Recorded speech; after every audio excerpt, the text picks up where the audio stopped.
Hi, my name is Rich. I use the he, him pronouns. You're watching my YouTube channel where I play amazing tabletop role-playing games with friends. This is part of Star Wars Saturdays, but we're having it on a Sunday. Just kind of squint. It's got to be Saturdays somewhere. Star Wars Saturdays is where I have an ongoing anthology campaign that I run for the Gauntlet community. The Gauntlet is this wonderful community of indie, OSR, and small press tabletop role-playing game aficionados and fans across the world. We get together and play RPGs online all the time. And on Saturdays and occasionally on Sundays, I run small RPGs that are set in Star Wars. Now, we RPG nerds know there's only a few official Star Wars RPGs, only one official active at any given time, because that's how licenses work. But we have an imagination, and I like to reskin and gently, shift and drift existing RPGs that feel like it would be fun to explore in a Star Wars setting. This is the second session, the first full session of a game that's technically still in playtest as we play it.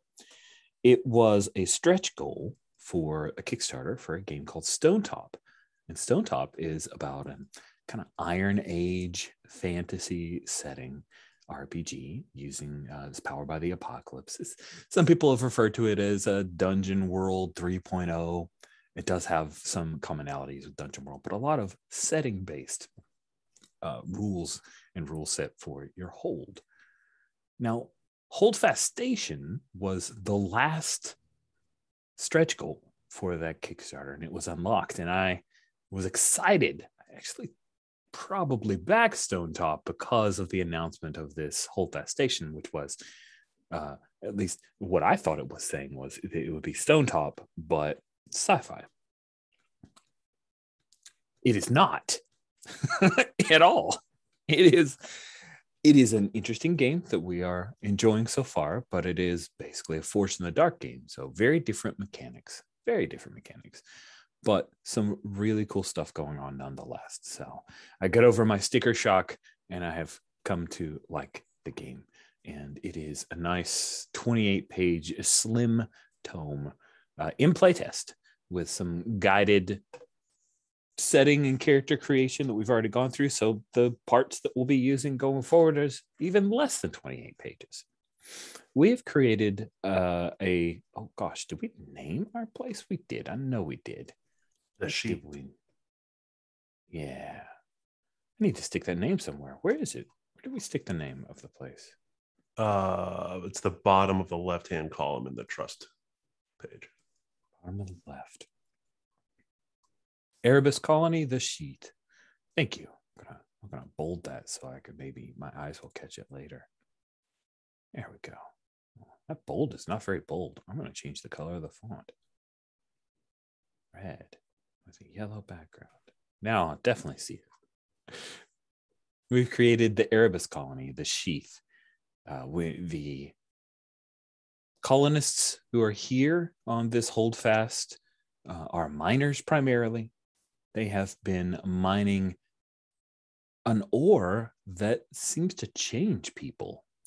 And this ore is considered highly valuable, but has also caused a quarantine to be placed on this fine place. So people who have been here can't leave. Now, another important thing that we've discovered is that the sheath folks have been here for 14 years, which means that the colony was established both during the Clone Wars, kind of like after the end of Clone Wars, during the rise of the Empire. Our time setting for Star Wars in the games that we're currently playing is post Return of the Jedi. So this is the very first time that the New Republic has been mentioned, and at least as far as what's in my head canon, you guys aren't really aware of the politics outside. You've heard rumors, and you do like to keep up on the idea of being free and not having the onus or the yoke of the Empire upon you. But it's not like that's something you can enjoy quite yet because of the quarantine that's been placed on this area. Also, in last session, there was the threat of a cave-in, and you have been dealing with that. Based on the way the game works, there are calamities, dooms, and these doom clocks also are in a race against the build clock, which is where you try to fix the things before they break too badly. And we had ended our last session with everyone working on a clock due to some cave-ins. And things are going okay. You have one tick when the threat was introduced. And so far, you have created a build tick as well. Unfortunately, due to some real-life calamities, where the doom clock was not favorable to Cody. Cody will be unable to join us for the rest of the series. So we will roll forward with 3 wonderful players who we'll introduce now because we're early on. We just did session 0. So just to remind everybody, we'll go around the horn, have everybody introduce themselves and tell us briefly about their character. Stephen, if you could go first for me, please. Today I'm playing Illa Holden, whose pronouns are she, her. Illa is the bot jock playbook and character class. And so she has a cybernetic attachment, sort of like Lobot from Cloud City does, but hers is removable and she talks.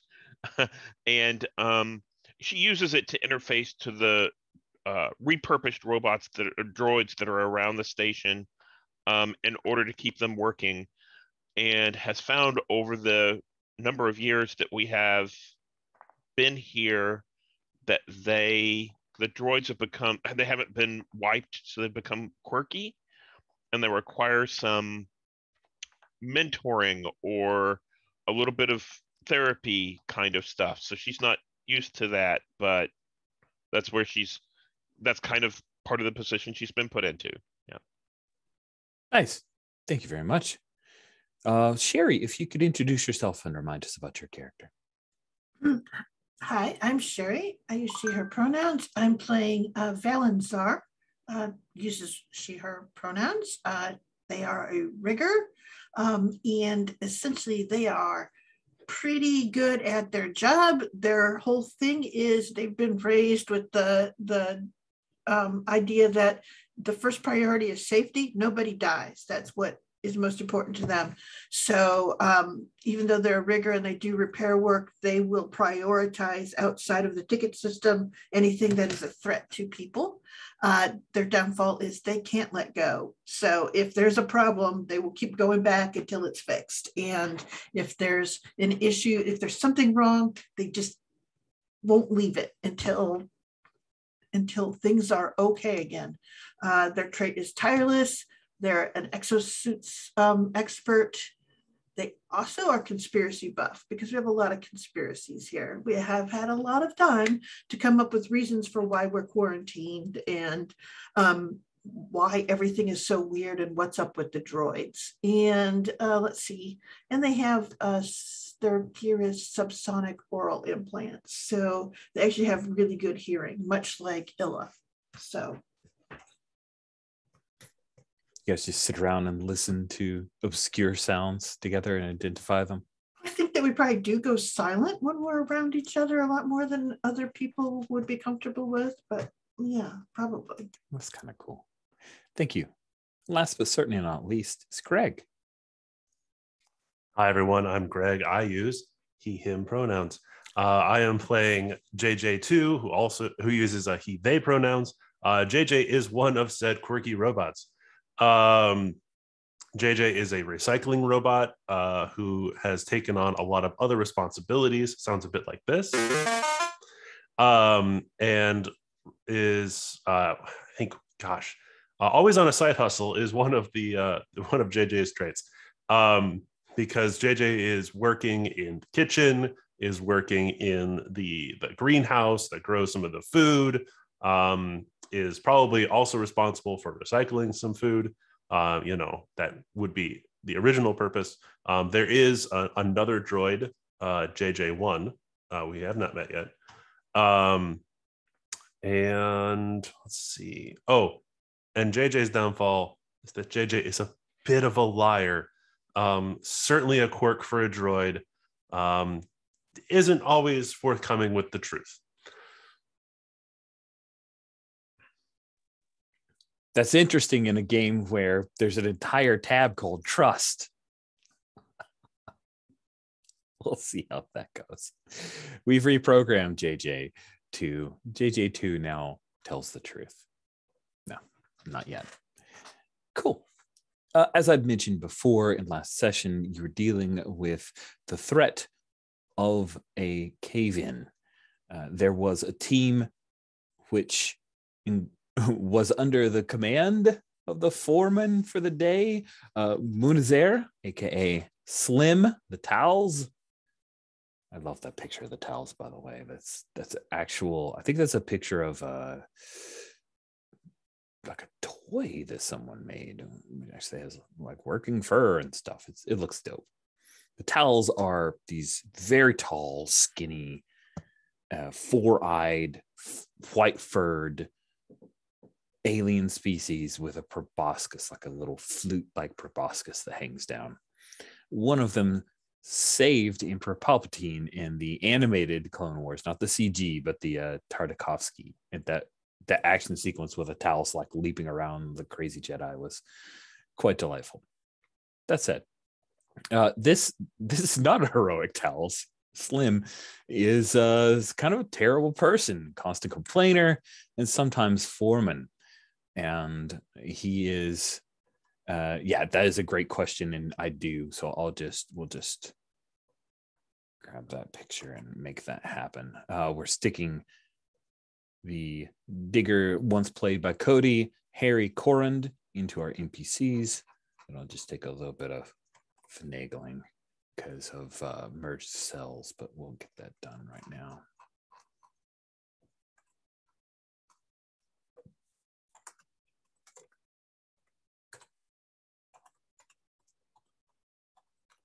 There we go.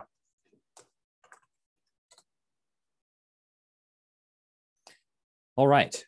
So let's see. What was the last thing you guys completed to get that first tick on the build? If someone could help me spin back up into that, I would appreciate it.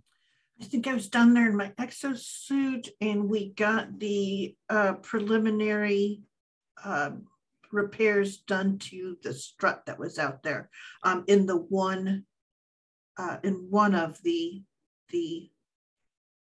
areas. There's like multiples of them, and the suggestion is that there might be weaknesses in more than one place.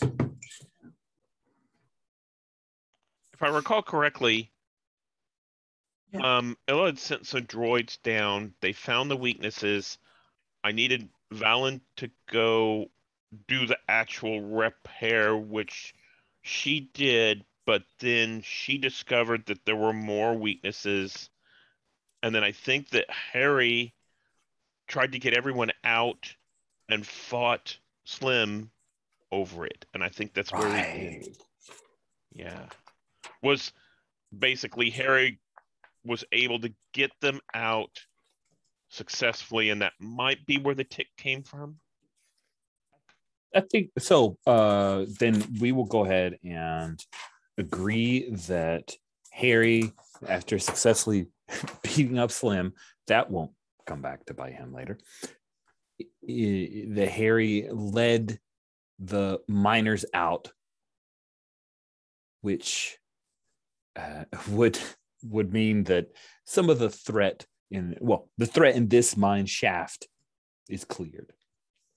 You know, though, this is not the only team that's working. So that is why we still have the threat out there. So we'll pick up with JJ2, because I think JJ2, you were the next individual to go as ditch. What are you So hoping to do here? I think JJ2 is currently involved in yet another side hustle. I think that's just where the camera always finds JJ.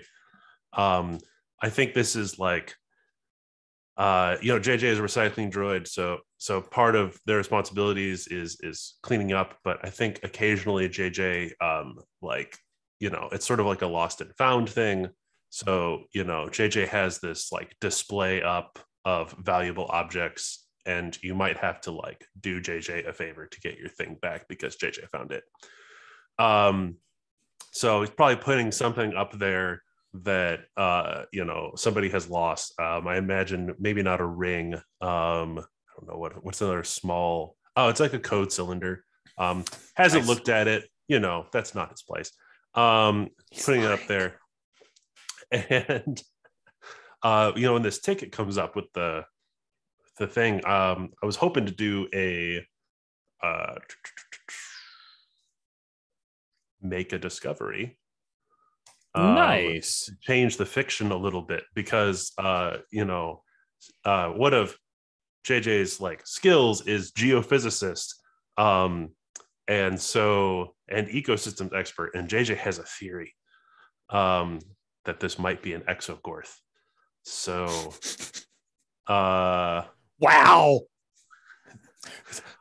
Hint, Exogorth is the named after the movies. That is the hand puppet that was actually a gigantic thing in an asteroid that tried to eat the Millennium Falcon. The hell's an aluminum falcon? So I'm thinking I'm trying to prove my worth. Geophysicist and ecosystems expert, I think, is the logical 3 dice here. Okay. Yeah. Believe that. Cool. All right. You got 3 dice, so you're not asking for help. 6s. So yeah. Let's see how it goes. Oh, that's 2 6s. That's a critical. Oh my goodness gracious. How did you do such a wonderful job? Did you just summon one of these things into Well, so on Make a Discovery, 2x insight. State what you find and +1 die to the next move. Yep. So what do you find? So I think JJ's fears are indeed true. These rumblings are not our standard seismic anomaly that we're used to dealing with. There is indeed some sort of biosignature underneath. And that is the reason that that these tunnels are collapsing. It's not just like bad construction. It's that there's an animal out there, and I think that might affect how Valand and Illa might deal with it. So in like a frantic Star Wars droid waving arms, shooting down the hallways kind of way, going the whole way, JJ's making their way to Illin's station, just sort of shouting, Exogorth, Exogorth. Cool. So you made your way to Valen's station, because Valen, I think, is still like out. No, so it might be Illa. Illa's station. Yeah, right. You said Illa. My brain heard. Sorry. No, it's okay. I Illa and I have a good working relationship. Illa doesn't try and mess with my programming, so that's nice. So yeah, I'm trying to like Illa. It's an Exogorth. It's an Exogorth. We've got to get everyone out of there or something, What does Illa's space look like when JJ comes into it? Is sort of like I imagine it as like a darkened, not a cubicle, but a darkened room, and it has those light tablets that are up, like what we see in the movies with like little circles on them and everything. And she's actually directly jacked into one of those tables, and I think there's a window outside that looks out into the vast opening that we have, because we've described that the Heath started out like a domed city, and then as we've dug deeper and deeper, we've gone into the tunnels, and I think you can see out that window into the big column that, every once in a while you might see a droid fly by or something like that from downstairs. Yeah. Cool. All right. Well, you've received some information of, could be important, could be JJ fibbing. Oh, I hadn't considered that. So I think that in this case, I need to check it out, and it doesn't matter necessarily where it came from.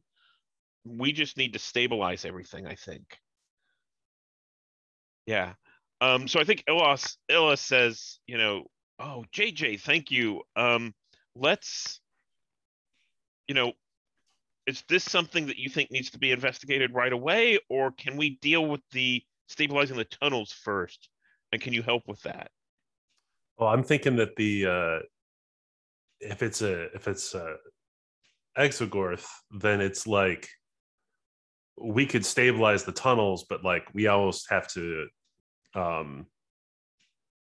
It's just gonna change. It's just gonna if we can like make it go back to sleep, that would be the better thing. Or if we can make it go away completely, that would be a better thing than just trying to stabilize the tunnels. Because that's only going to be like stabilizing the tunnels will be a patchwork at this point, right? Because it'll awaken again. Yeah. Right. I agree. I think that stabilizing the tunnels is the short-term thing, and making it go away is a long-term thing. So right now I don't think it matters where it is. I think what I'm going to do is I'm going to try to figure out if we can't find a pattern now with this extra information, or if we can't figure out where all of the things that are unstable is, which tunnels are unstable and what all's going on. Remind me, Valen, did you do that last session? You saw that there were more, right? Mm-hmm, mm-hmm. We confirmed that the other ones were also in disrepair, just not so obviously. Is it all of them, or is it just some of them? Do we know pretty well where they are? I had the impression it was like a set of 5 that we identified, but might have been more. Okay, great. I think 5 works. Let's go 5. Perfect. So in that case, is it just step to the repair? Is this so looking at the moves, is this is it scout to find them? But if we've already found them, then it would be coordinate everybody together to try and fix it. Or yeah, it seems like coordinating everybody together to fix it or going straight to fix it are your 2 options here. Yeah. And the consequences for coordinate is move to enact the plan and fix it as you just succeed or you fail. So let's do move to enact the plan. Let's do a coordinate. Coordinate. Okay. I think if you verb it, it's coordinate. Sorry, go ahead. I just reminding Steven he has -1 die for this one. Yep. That's right. Oh, yep. I sort of note that having that momentum type thing is genius. Having that in the keeper, genius. Yeah. That is a thing that needs to be added to all PBTA +1 forward, -1 forwards. Mm-hmm. Keeper, yes. All the keepers should have that, so you can just or playbook, so you can just. Oh, for sure. Yeah, physical space, like when people actually print stuff out. Yeah, I've heard of that. Okay, so coordinate. Let's put together a die pool. I can have up to, let's see. I'm coordinating the robots and the droids, and I think Valand and the other workers who are down in the tunnels to make sure that they can stabilize everything. I think all of the drilling that we've been doing has come to a halt. So a roboticist, and I think probably eye for detail to pick out where they were, because Valand had said they're not easily found.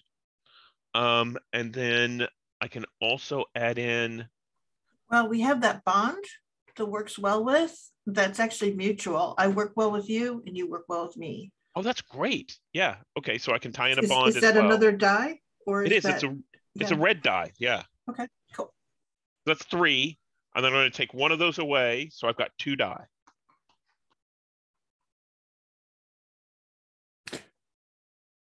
Wasn't there a plus you got from your excellent move, JJ2? I believe that only applies to moves JJ makes. Okay. Yeah, that makes sense. Okay. So I'm going to roll this 2d6. And I got 2 4s. Okay. Success. 4 to 5 is a success, but on coordinating, you get +1 die for a move to enact the plan. Your next move will be at a -1. So your -1, you used it up, and now you get another one. I would expect that. That sounds fine. That So, does sound fine. so I think that is the way that looks on screen is I'm putting everything together, and we're figuring everything out, but we're seeing that maybe the structural integrity faults are moving more than expected. Ooh. So we're going to have to, this extra minus die, the effect of that is, we'll have to fix things and then fix things where they're moving to. Okay. I like it. And you were Illa was trying to direct Valen at this point. Valen, are you all out by yourself doing all this work? Well, I have the droids, so don't It's get me true. wrong. You got all JJ2's. Yeah, and- I got Illa's droids, and You got Illa's droids. Yeah. That's right. Sorry. Yeah. By the way, the JJ2 thing, I just want to warn you, Greg, ahead of time that this weekend while driving around with my wife, I heard the song Supersonic, which is sung by JJ Fad. So every time that I start to call you JJ2, if I ever accidentally call you JJ Fad, I'm sorry. I think by saying this out loud, I've purged it from my brain, but I can't guarantee it. All right. So Valen, you have some of Illa's droids, which is perfect for Illa trying to coordinate that action.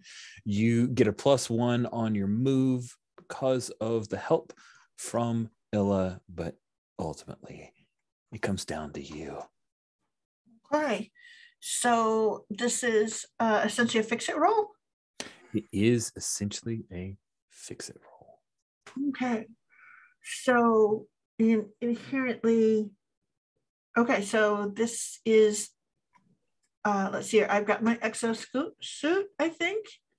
I have tireless, which means even though this is a lot of work, I just kind of keep going to sort of, how do you say?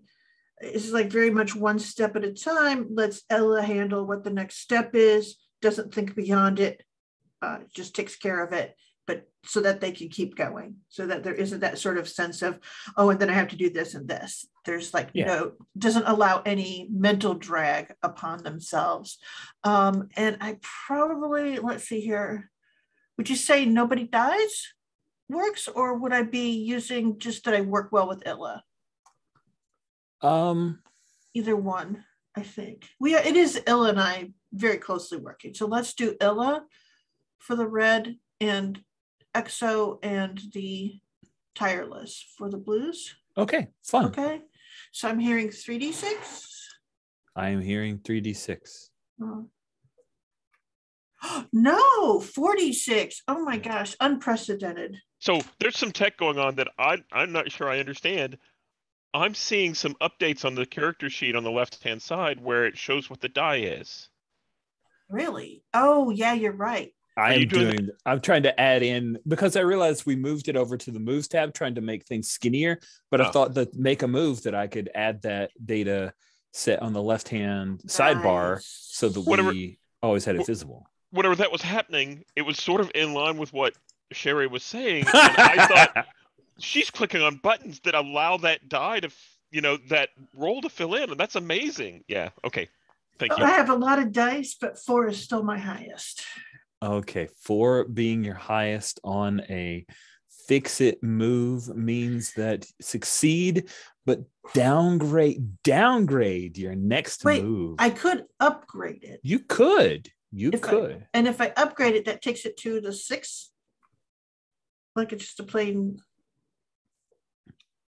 thing? Yes, you would upgrade it by 1 tick, so it would become a full success. Actually, I'll just take the -1. I would rather save it for a critical, if that makes any sense, to turn something into a critical. Okay. So I long for the time that I roll a 6 so I can do the upgrade, and then it'll be an awesome upgrade. So Cool. I have All a right. -1 to my next move, whatever it may be. You have a -1 to your next move. Well, you've already clicked the momentum thing, which is a brilliant piece of tech that makes me very happy. I don't know if I love reading this down to get the thing, but I've committed to it. I'm going to keep doing it. I may just delete the column later. Let's move forward with our work. So what does this look like? Are you concerned about the struts, Fallon, or with this new information, the coordination from Illa, are you trying to ferret out this potential alien presence and deal with that? I think that inherently, while Valen is usually a perfectionist, they understand that because this can all fall again, that they are just trying to get everything stabilized enough to make sure that we can get everyone out and we don't start some catastrophic cascade of things. Mm-hmm. So they're actually moving a little faster than they would so that we can get to the point where we can get everyone out, everything's in a safe place. If this goes, nothing is harmed except for our infrastructure when you have to redig, so that then we can handle the thing. Because if you've got a external force that's causing the same problem over and over again, it doesn't make any sense to invest. Great thing. So just, is that the answer you were looking for, or or was it too off on a tangent? I think I've got it. I think I'm good. So I guess the part where I need to figure this out is you've basically, would it be a tick on coordinate? Would that be a build clock tick? Let me check. I did succeed on a fix it. So you did, yeah, and I already put the tick in for that. I was just wondering, the coordinate to the build doesn't feel like it's a setup, not an actual fix. So it doesn't feel like it would get a tick on the build clock. Does that make sense to people? Because I don't see where that's clear in the scant amount of rules that are actual rules. And yeah, the way I read it is coordinate allows you to throw dice around. Fix it is actually because it succeed to fix something and affect a countdown. Yep. Okay. Thank you. That definitely clarifies for me. That's very helpful. Then to me, then you now have two ticks on the clock to build and to completely stabilize the tunnels. The good news is that no one is in immediate danger. The bad news is that they can't go back to work until that is done. So to check in, do we want to jump to a scene of like regrouping and talking about where you're at, like the three of you and a few NPCs from the tunnels kind of thing? Sure. Okay. Because I didn't want to drive us towards that kind of scene if people wanted to still stick their nose in fixing the problem. I mean, in theory, it sounds like we could make a couple more fix-it rolls and the build clock would go down. But if you want to do that, I mean, it definitely feels like a thing Valen would do, then let's have you attempt to fix it. Although remember, you've got a -1. It means you must be getting tired. I am fine with getting together and seeing if we can do something. Nobody dies, including myself. So if there's like an angry giant beast out there, I would rather not do anything that means it's going to come over and take a chomp out of me. I mean, I haven't put Exogorth on the Doom clock, but that's definitely a possibility. All right, let's go have a chat. Cool. So let's say that the digger team has pulled out of the tunnels and they're in like a work prep area. It's an area where you go in, you put on your like work exosuit that is a little bit rated for hazmat, but mostly, hey, if you dig to the other side or if there's a sudden loss of pressure, you don't suffer as many deleterious effects. And Harry is there. Slim has insisted on going to the med bay because Slim says his proboscis is broken. It's serious stuff, he says as he takes off. And Harry is there, and I think Mercy has come skipped out of school to see because to attend what's going on. Excellent. That's what we need. Exactly. Harry will say, okay, if we've got the shafts secure, then we should probably get back in there to work, right? We using any different techniques or machinery down there than had been used previously? Any different methods? Something that would have called attention to this? Harry looks around. I don't remember us using any different kinds of machine. I mean, we hit a new vein. Hit a new vein? Yeah. What did you, like, of what? New vein of the ore. Oh, what did we name the ore? Did we name it? So I remember it was a viscous fluid. Yep. And it had bits of Kyber crystal in it, I think. Mm-hmm. But I don't remember naming it. I don't remember naming it either. So then, the goo stuff. More of that. We call it the sludge, right? Yeah. Okay. The goo stuff. Okay. Well, it seems that JJ here has found that this might be related to an exogorth. And you'd think that the surveys would have found this by now, but I'm not sure that, we know enough. And I think Illa's continuing to send the droids to do scans, but because the droids are really meant for heavy lifting, for manual labor, they're not really sent for scanning. So we don't quite have the, scanning abilities from these droids that we would expect. Are you imploring JJ to enter the mine shafts? I hadn't considered that. Because JJ has a bioscanner. Advanced scanning capabilities for trash scanning. And you're a geophysicist. Yes. And I think this is the moment when Harry pulls you aside, Valen, and says, listen, are we sure JJ's telling the truth about this? Maybe this is one of his... Damn it. And I think Illa is like, JJ, you shouldn't go down there. It's too dangerous. I mean, the other bots can, take care of themselves. They're strong enough, but I'm not sure that you're not used to the mines. It might be dangerous for you down there. JJ is probably taken a bit aback by that. You're too weenie. You can't save us. Right. You might get your skirts JJ's dirty. out to prove their worth.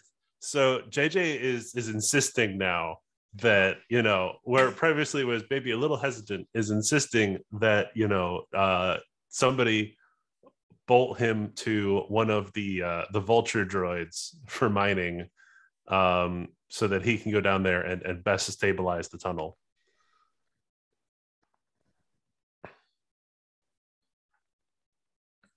We can stabilize the tunnel. We need to figure out why the exogorth is there.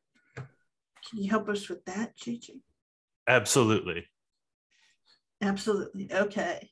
I have beaten many an exogorth, JJ says, perhaps facetiously. At which point I kind of turn my back and I look at Harry and I'm like, yeah. Harry's just, oh man, I can't believe we're gonna miss a quota over some JJ dreamed up exogorth. Now, Harry, I heard something back there, so not completely off base. Yeah. We just got to figure out why. Well, Valen, I trust you. So if you say you heard something, then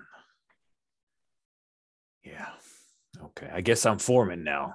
he says. Yeah, someone pulls broke on their his vest. proboscis. So Yeah, I broke his damn proboscis. Probiscuits, whatever. All right. I guess make it happen, JJ.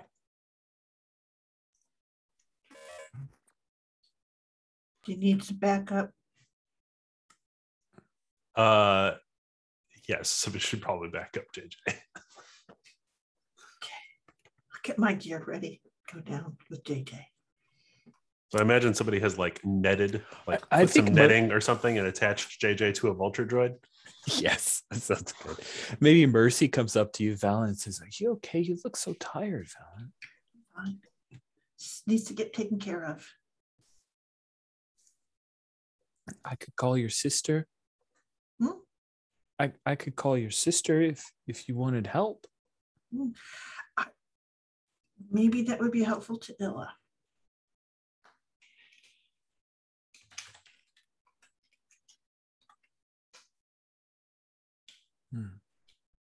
So next we see the Oh, let's see. Do we have a picture of a Vulture Droid? Star Wars Vulture. Because I know they look dope. Oh, those are the ones that can like fly and walk on their wings and crazy stuff like that. Do you have a Yeah, picture? A I have variable no idea what you're geometry. talking- Yeah, I'm getting ready to share screens. I just Okay. The droid fighters from so they can. Phantom Menace. Yeah, they're called a variable geometry self-propel battle droid, but they can also their wing things. They can just like walk on them. It's crazy. Sort of They're- like pterodactyls. Yeah, they're like these wicked, weird little pterodactyl dudes. So they are inherently sort of repellent to the human eye. So Yeah, they're not attractive to humans at all. Nice. I'm gonna stop share. So I think what Ilha's going to do while the two of you try and go down and fix and stabilize things, I'm going to try and back up JJ and see if I can't find more proof of this Exogorth. What more proof do you all need? Nice. I like that. I like that a lot. That It might sounds not cool. just be proof; it might be discovering more about what's going on. Yeah, Because no. I like that. had I like that everyone doesn't exactly trust that JJ's like, Yeah. there's a giant space worm. Yeah. Aren't you the guy who runs the shop, and the chef? Yeah. Okay. Yeah. And the greenhouse. And the Lots of greenhouse. jobs. Cool. Let's pick up. I think Ella, you'll do a bit of research as Valen and JJ are with the Vulture. Oh, we gotta give a name to our Vulture Droid now. V227. Oh, that's awesome. There's just like they're just serial number. Poor guy. All he gets is a serial number.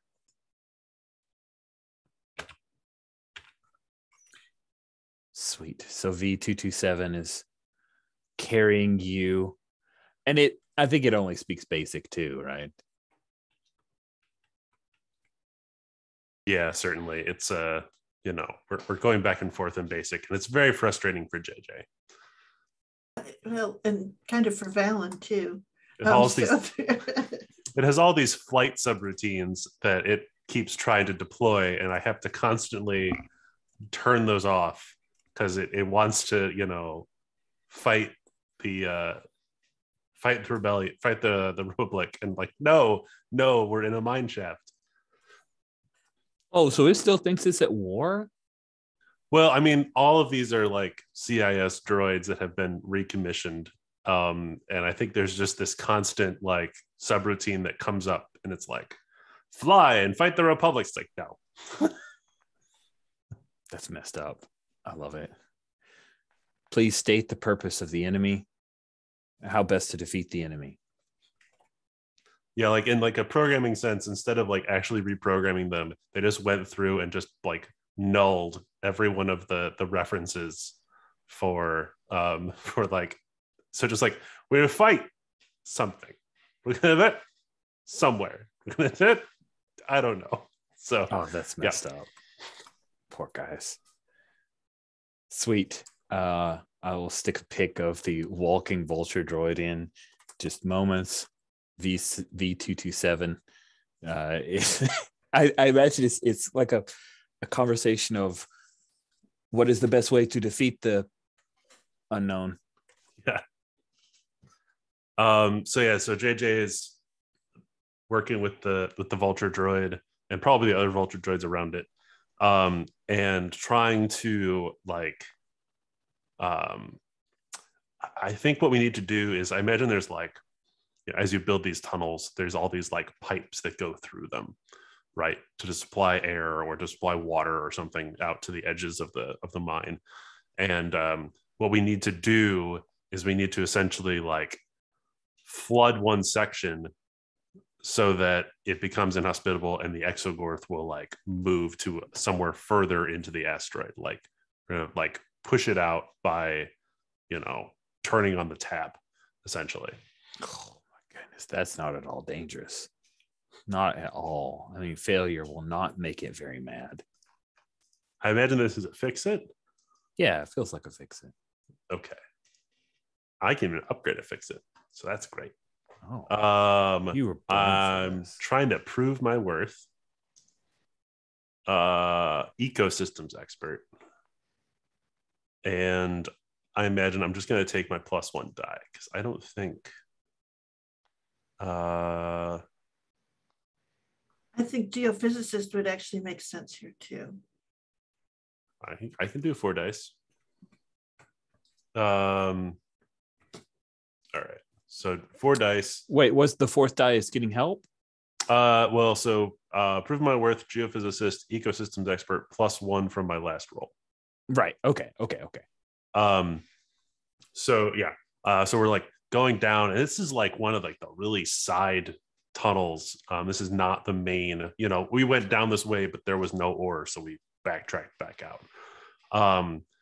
And doing valve control, but these are it's an old valve, so I think the Vulture Droid might even have to shoot it with its laser to blow out the water and start flooding, and then we're gonna have to very quickly escape. Wait. All right. That's how JJ rolls. Here we go. It's a 5. Upgraded to a 6. So 5 means SEC, but I downgrade my next move. Actually, I think that's just more interesting. I'm gonna hold my upgrade. I'll downgrade my next move, and I think that's because JJ comes up with this plan, has the Vulture Droid shoot the big laser because JJ's always wanted to do that. Could be a good side hustle, taking the Vulture Droid on tour or something for shooting contests, and shoots the valve, water sprays out, and then JJ hadn't thought about it. Now the tunnel's filling with water, and we're clan burning up. Nice. But I do have I destroyed target on target destroyed. Good job, Vulture V227. Does that add to the countdown of stabilizing the tunnels? I mean, yes, because we've redirected the threat is this Exogorth that's causing the tunnel to. Yep. So you marked it. Good. Thank you. Cool. So the tunnels are now filling up. Illa, you were doing a little bit of research here, right? Yeah, that's right. So what is the research that, where are you researching? What kind of files do you have access to that could help you here? I think these are previous scans from, we had scans where we were looking for the ore, but we weren't looking for the other thing, the Exogorth. And I think that JJ2 brought this up and, said, hey, I think that there's biomatter in there, and I think it's an Exogorth. And if I look through that same data and come to the same conclusion, then I think that the rest of them will trust JJ more. But really, they're trusting you. Okay. Yeah. Got it. Well, 2 sources, right? Yeah. Exactly. Trust but verify. Yes. Cool. So how's that sound? That sounds great. Let's have you make a discovery. Make a discovery. So that's going to be droids or people will be a red die. Oh, because you care about JJ. think that's right. Aw. I'm going to put in eye for detail. And here's voices, which is the connection into the rest of the system.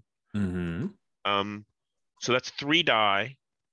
And I'm going to subtract 1 die. So make it another 2d6. Okay. Whew, I got a 4. Got a 4. So a 4 on that means you carry your -1 forward, right? No, on make a discovery, it's state Oh, what that's you right. find, State what you but central hides a key fact. Oh, that feels weird to me. I don't love that, but okay. Oh, would you like something different? No. I just like, you know me. I as a GM, I don't like hiding facts. Oh, okay. That's all. That's the only thing I don't love about it, but I understand. Okay, so tell me if this goes against what you're looking for, Greg, in what you found, because I don't want to contradict what you found, but I think what we found here wasn't an exogorth. It was sort of like an exogorth nursery.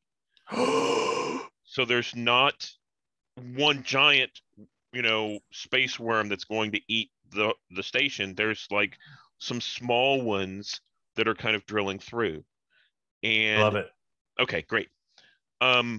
So with that information, and I think while Ilha's looking this up, I think in the background we see this little light blinking due to the, filling and flooding of the tunnel.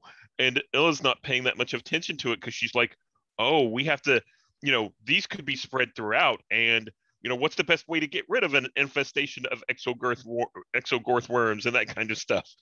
Google, help me. Yeah. Going out to pest control. Yes. But we'll feed this information back to the droid crew and Valen and JJ saying, hey, I've got more information. I've confirmed that it's actually it's really a series of exogorths, but they're small. So be on the lookout for, whatever a small exogorth is. Yeah. A small exogorth. Yeah, I'm really curious how that works. Cool. Okay. Yeah, so you guys have nearly dealt with this problem, but you need one more tick on build. I'm really curious. With this new information, let's spin back to the Vulture Droid carrying JJ2 and Valen. I guess you're in your exosuit, and kind of jetpacking behind. I imagine, and you can say this is not what you want to do, Sherry, but I imagine that Valen might also have to like cover for JJ because the water might flood way too much unless Valen stops it. Yeah, and I think there is that thing of like as soon as you did the laser that they were over there like how should we say redoing the fittings and getting ready to be able to cut off the stream again, which to some extent as a sort of relief because they've just been hanging out there with a droid who wasn't telling them what they were going to do. So at least with this there, but I think that. I think it makes sense that Valen goes, so Illa says a nursery of exogorths? The water's probably chased them away. But what do we need to do to keep from attracting them back? Do we just drill elsewhere? And oh boy, JJ's probably gonna lie to you. Well, here's the thing: is you do have the background skills. You are an ecosystems expert, so that's true. Oh boy. Okay, hold on. I do have a move. There is the move of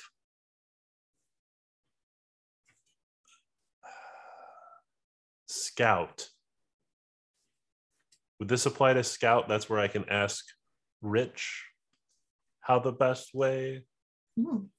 Ooh, wow. Yeah, I succeed to get answers from Central and an edge. And I'm going to have to downgrade this result anyways. So, okay, so I don't think JJ knows. So if it is the truth, it's going to be a lucky guess. So I'm going to use liar. And ecosystems expert, and I imagine the bioscanner is on.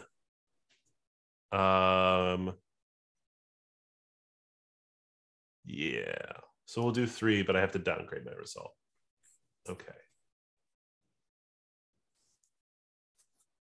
Oh, that's a critical.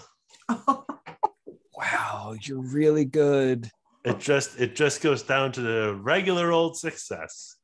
Central answers twice or once, and a +1 die. So the question is, what is the best way to how can we ensure that that we're going to not only save this collapse but also flush them away? Like what else? What's the last thing we can do here?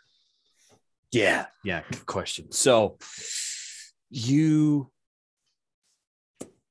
I'm trying to make sure I frame this because you said you were lying or just making stuff up, but you get accurate information. Wild. Something that sounds crazy. Something that sounds crazy. Okay. Yeah, this is going to sound crazy. I think so. You realize that these exogorths, based on maybe you get fed from Illa a couple pictures, and you recognize them as Kalaran space slugs, a variety of exogorth originally found in the system known as the Kalaran system, and that they are comparatively easy to train with the use of music. We have to sing them a song. Okay. Vulture says, "I'm sorry, I do not know any songs." I know songs. And Mercy knows songs.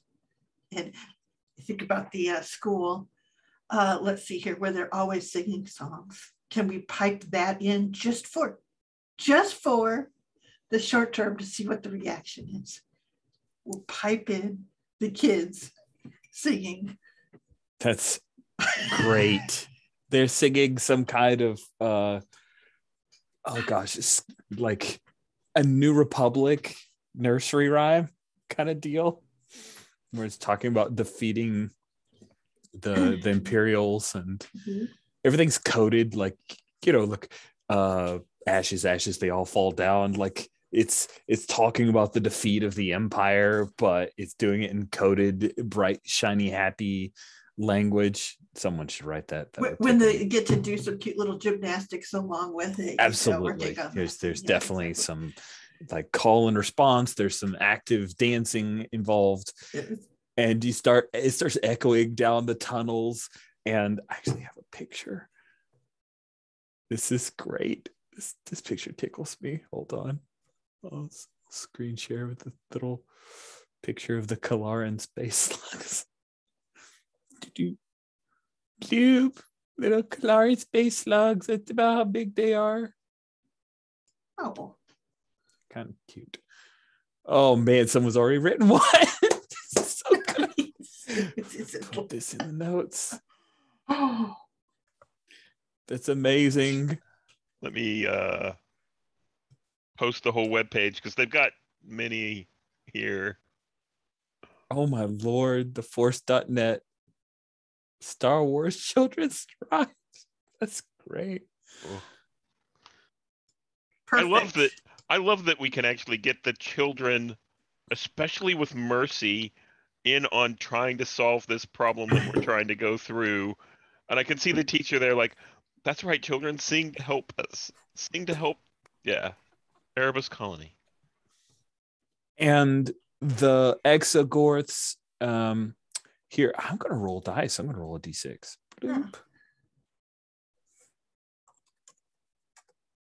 Maybe they just calm down and go to sleep, Oh no, there's 6 of them. Oh, 6 of them, awesome. There's 6 as I made the roll. How many babies? So yeah, they start like they calm down and they go to sleep. And that will be the final tick on your build roll as you guys have stabilized the tunnels. Wow. Now we have baby exogorths. That is We'll have to find some way to deploy them. Yeah. Deploy. Oh dear God. Well, they've got tunnels of their own, so that's the thing. Could open up all kinds of new opportunities. So where's our next scene? Is this people gathering together to celebrate? Yeah, I think we have the school kids do another rendition of their triumphant exogorth soothing songs. Not a ceremony, but like a, what do they call it?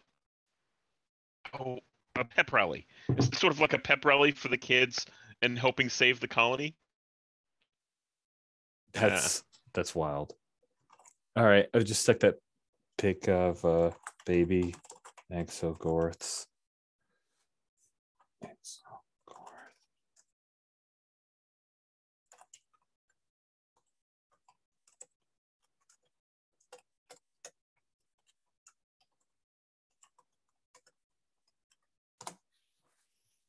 Sweet. That is. Oh, and there's a cattail, just like an antennae. Getting good, better reception now. Cool. I would love to. We have the kids singing their song these are pretty young kids. They're super proud of what's going on here. They were part of the solution. They helped to save the whole.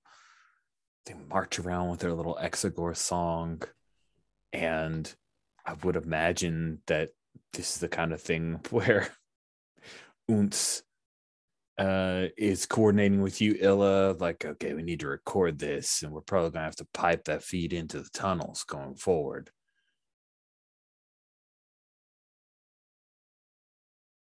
I think, as they sing, and we're recording, I think probably one of the droids comes up and pins like a little ribbon on each of the kids.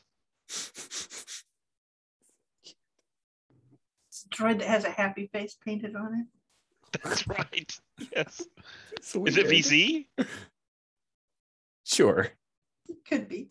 Yeah. Awesome. Yeah, we need to throw VZ into the NPCs tab. VZ looks like JJ, right? Oh, VZ is in there already. Oh, yeah.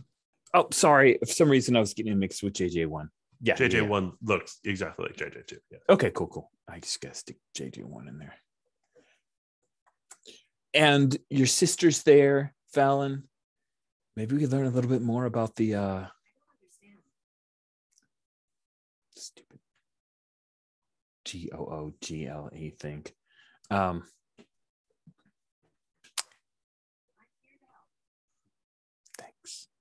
Thanks a lot. Maybe we learn a bit about the wedding here during this joyous kids. There's probably a lot of people like, oh yeah, you'll be having kids soon. As they're jokingly talking to Sarah. Yeah, I kind of watch what her reaction's like when they do that. She smiles. These are rough miners. She's used to that kind of humor. You get the feeling that like she does not have plans to have kids anytime soon. It's maybe the vibe you get off of your sister.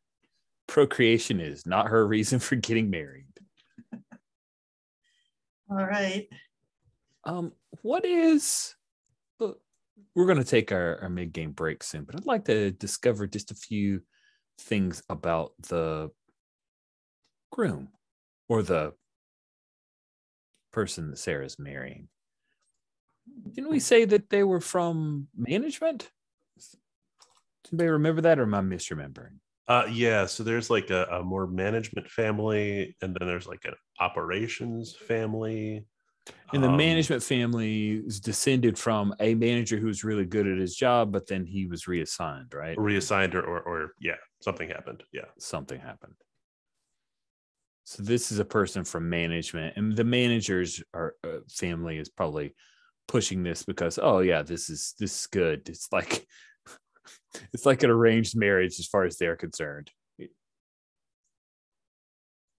Because I like the idea that a lot of them are good managers too, but it's just that the whole reputation that the original one had means that it's always like, oh, but he's no Don, That's oh yeah, even if they come up with a great idea, they're like, exactly. oh yeah, Don, that's one of Don's old ideas. Yeah, I remember him saying something about that. Oh, that's mind-numbingly painful. I love it. Even the good managers are frustrated with these guys. You guys never give us any credit. Your I love management. it. Exactly. You're not here for credit. You get paid to take all the credit. You don't get credit. I just found a Zabrak that's actually really good. Let's see it. Hold on. Let me get the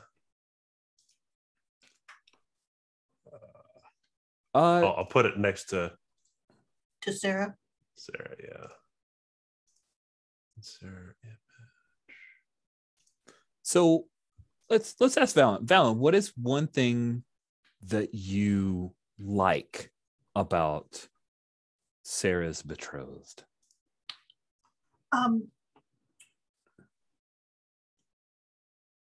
Like when he comes to dinner and everything, he's like really nice to the family, not in a fakey way. Like he's clearly got a big family of his own, and he's like really familiar with just, it's like he's cool with all the younger kids, and he knows the pecking order, and he's, just that little bit of more respectful to the older ones and that kind of thing. He's put in the work to learn the family dynamics. Exactly. And probably has similar family dynamics in his own house, is like kind of what Valen takes. Now that might not be true, but that's how Valen. So it's like blends well with the family. Doesn't stick out like a sore thumb, doesn't seem impatient or anything like that. And Illa, you don't have to share this belief, but you're aware of it. What's the transgression? We need to name this individual, by the way. What's the transgression that the groom is marked with? It's like scarred their reputation. There's some transgression, whether real or perceived, that there are just a number of the miners who will never forgive him for it. I think the entire family the management family is thought of being skimmers, that they, get more than they're worth. They get more than their fair share. The original manager got X, but they seem to always have more than that. So it seems like maybe they're skimming off the top. Oh, law. Is there a feeling that, maybe this is too much, but just is there a feeling that like they've engineered the quarantine to keep more of the profits? Or is that something that even the most conspiracy minded miner says, yeah, probably not? I think that there's a conspiracy there, but it gets quelled pretty quickly because they're quarantined too, so that doesn't make a whole lot of sense. Mm-hmm. But there's all sorts of little grumbling, and you hear all these crazy ideas about them causing the quarantine, about them, and that might be part of the resentment why there was kind of a change in favor from the original manager to this family, is that, maybe they're taking more than their fair share. And, every once in a while it's like, oh, look at him. He got good food. And, our food's not as good as theirs. Or even better, they don't even show up to the cafeteria. They've got a better place to eat. or all these little things that no one can prove. It's not it's not realistic, but that's the rumblings with the miners. Yeah. Oh God, that's great. And then JJ, who's the ringleader among the miners about the management? Skimming off the top and that kind of. And this could be a new character, or it could be an existing character. Hold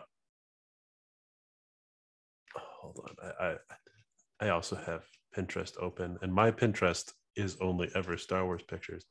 So as all good Pinterest should be. Yes. So I'm gonna add them in the NPC name. If someone wants to come up with a name for them, I'm thinking the Zabrak is Braku Vorax. So it's the Vorax family is the managers. Hold on. Image and cell. And that is a Cyclodorian. They are insect. Cyclorian. I'll put it in the chat. And I think they come from they were like the first ones. They're like, so it's like, maybe, I don't know if it's in the thing, but I imagine a very long-lived species, right? And so this is the first miners who like built the initial bubble. We built this city, right on rock and roll, and total chip on the shoulder, total like has a grudge against everybody who's come after, all present and company included. Can't stand the droids. The droids are just messing up the mines. And let's just come up with a name for them.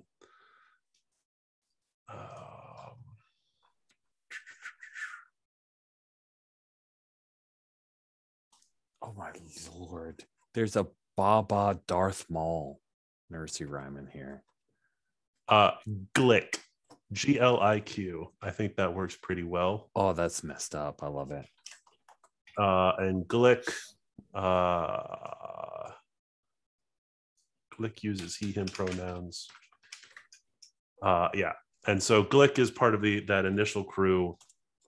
Nobody likes Glick.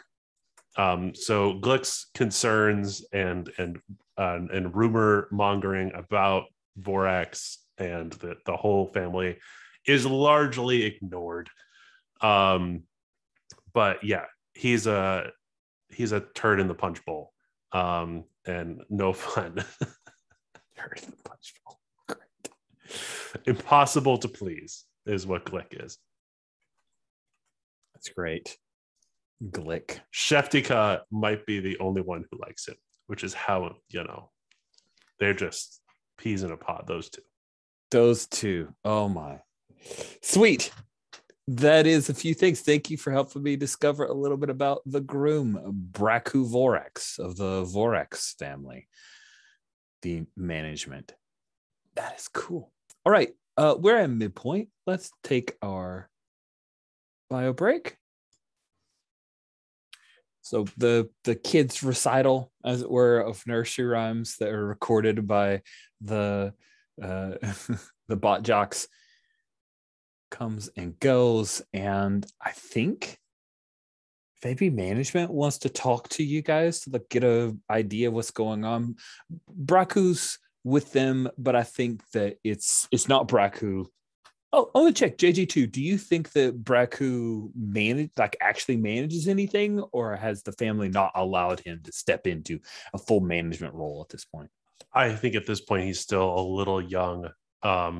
He probably has like a project that he's a project manager.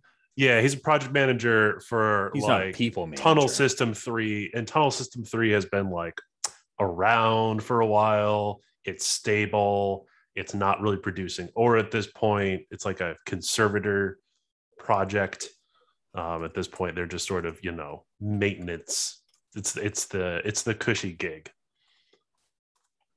probably been reassigned because of the wedding. Oh, nice. Wait, he's been reassigned to Tunnel 3 because of the wedding? Like, Yeah, to keep him out of it's trouble? an easy thing. Yeah, it's an easy thing to do. So, he has time to, like, if he goes on vacation for a honeymoon, whatever that means when you're trapped on an asteroid, it's not going to be a big problem. That's great. So we'll say Braku's aunt.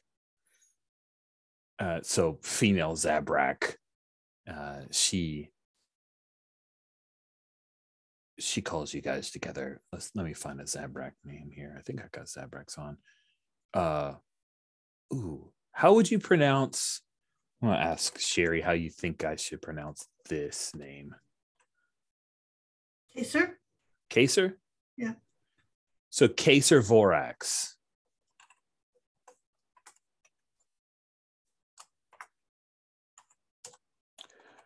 All right. So you're saying that we've got worms in the tunnels. These things are going to get huge. They're going to eat us out of existence. What do these things even eat? JJ2? Exogorths consume silicate materials. Rocks rock. and shit. Yeah. Okay. Great. Rocks and stuff. Great. Well, can we make them mine for us? Man, we got to pay them a salary. Maybe that'll work out. We would have to pay their trainer a salary. It's going to take some time to figure out what would make Ella, I them want do you to run anything. some numbers. A single trainer, Exogorth mining versus the mining crew. Don't keep that on the down low, though. We're just trying to figure out the numbers. Nobody's changing any business. It's just running numbers.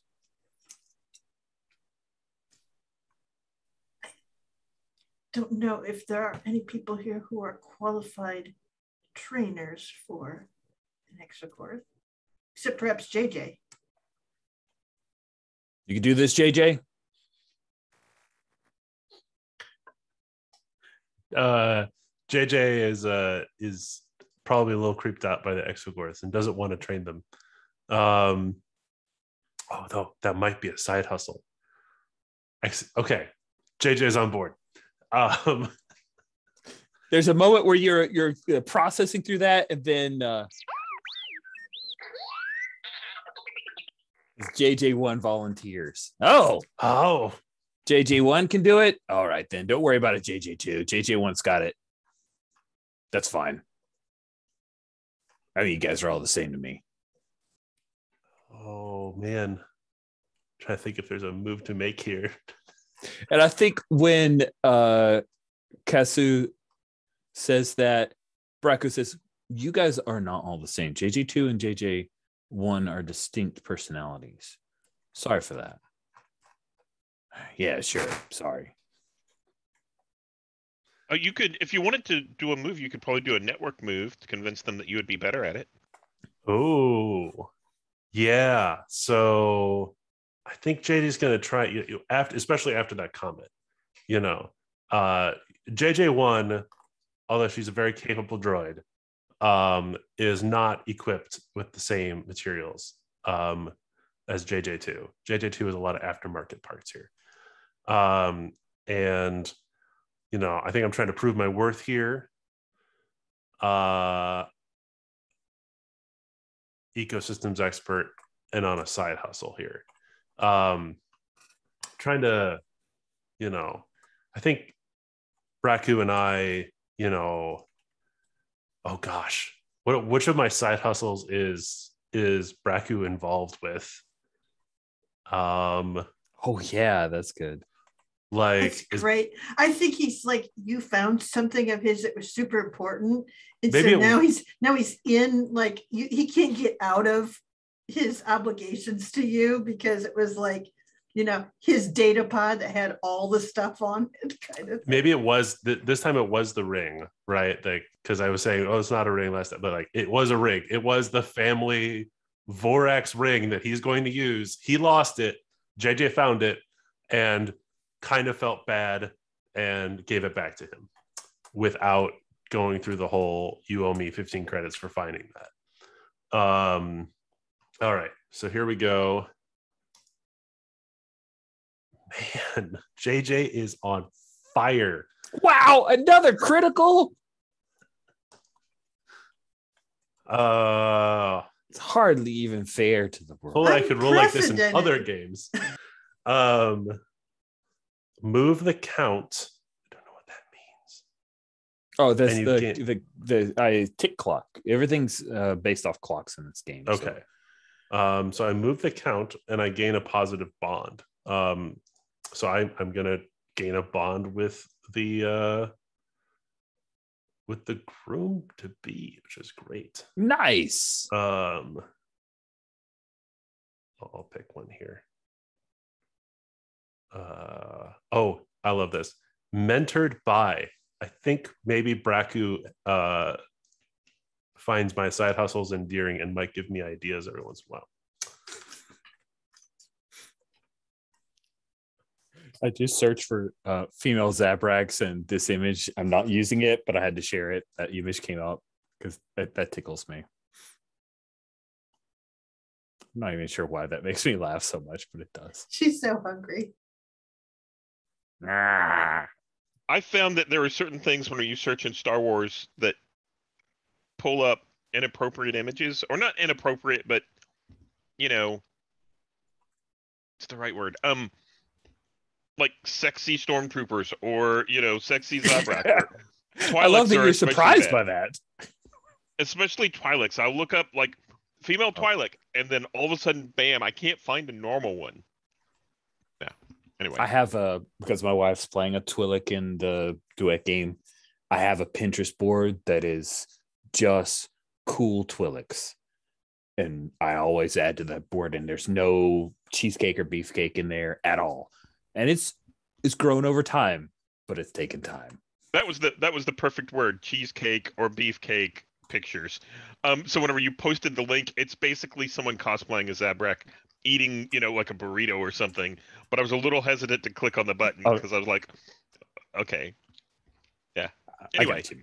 I didn't mean I would do that to you. I know. Cool. I can understand the hesitation. Cool.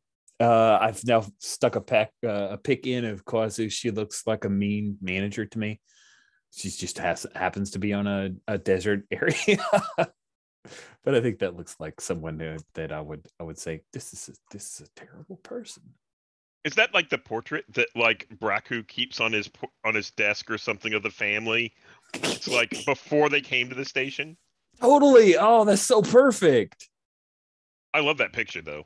I do like the pic. I'm glad you like it too. Sweet.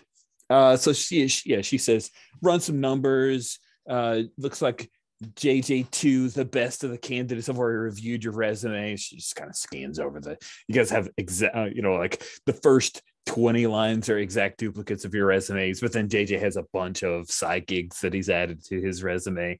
So your data file is much. Yeah, I think. And then we hear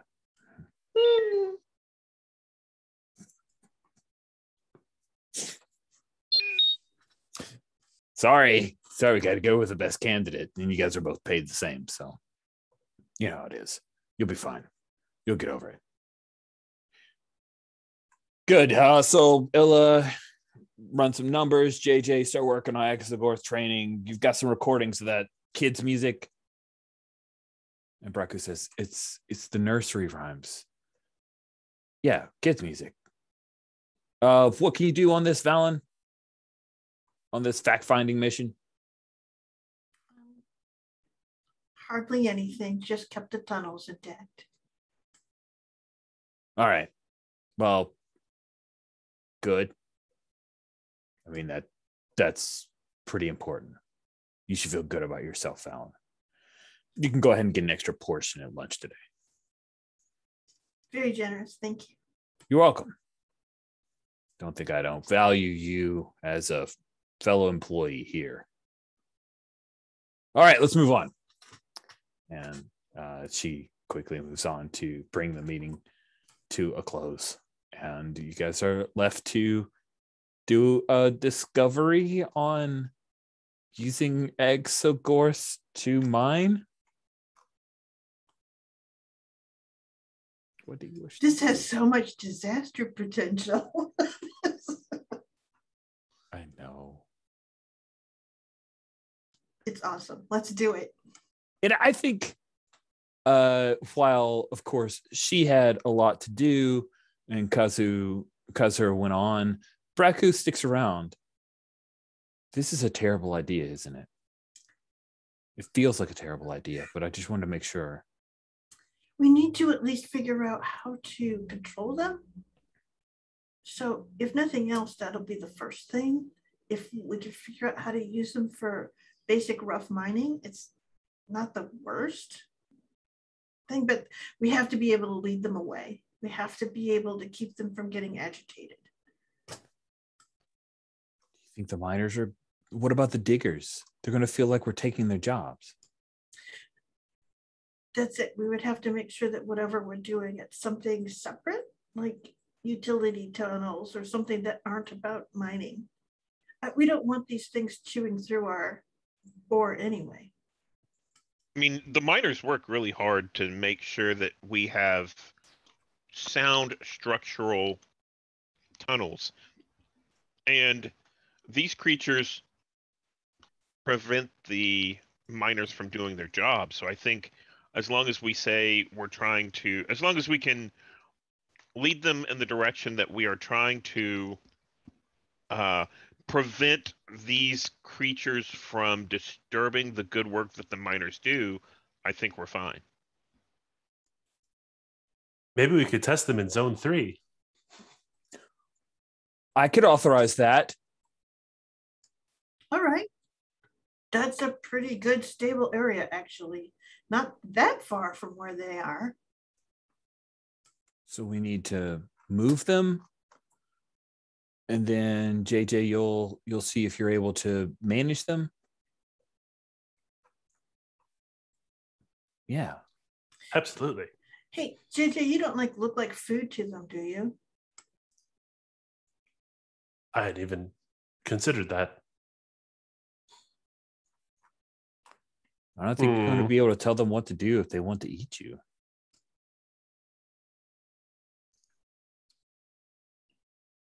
I mean, how do they judge? Does it smell?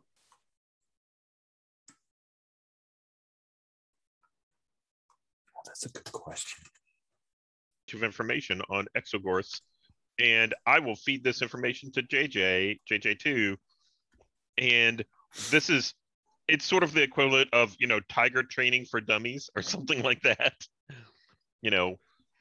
Here's how you can motivate these creatures. Ooh. Nice. Wait, has this been done before? Is there someone who is an exogrowth wrangler out there in the universe? Or are we is this entirely new stuff? I like the idea that it's new. I like the idea that it's new too.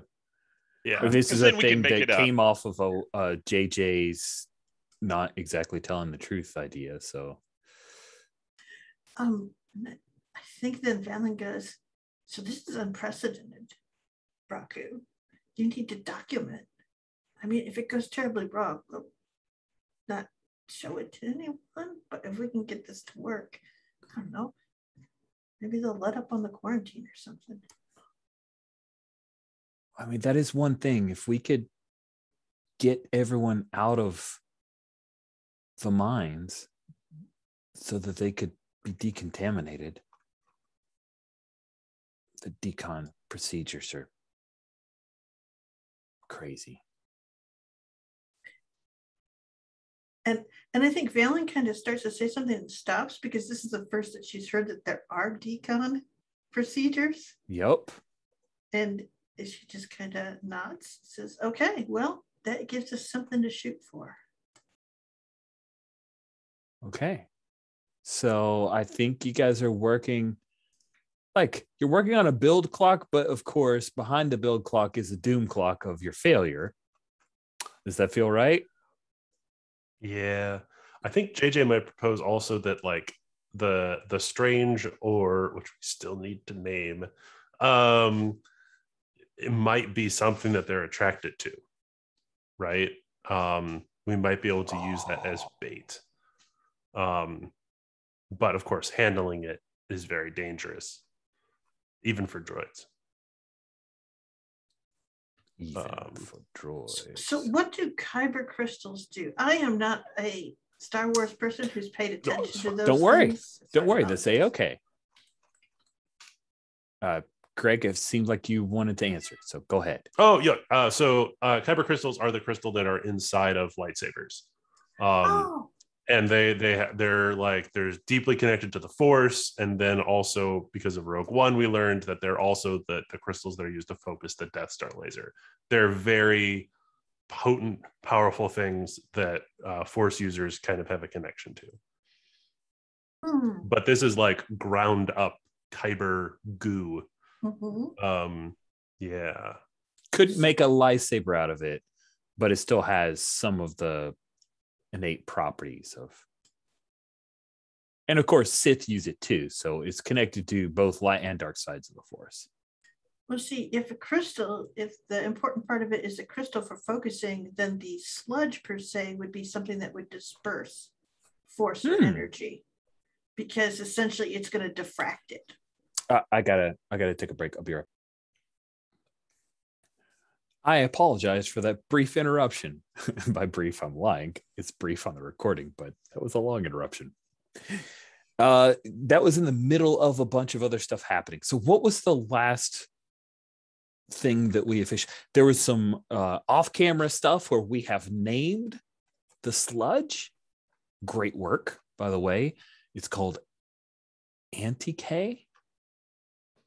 And it has some properties that the players know about because they devised it, but the miners have no idea that it has some kind of opposite property than Kyber crystals because it's a kind of sludge.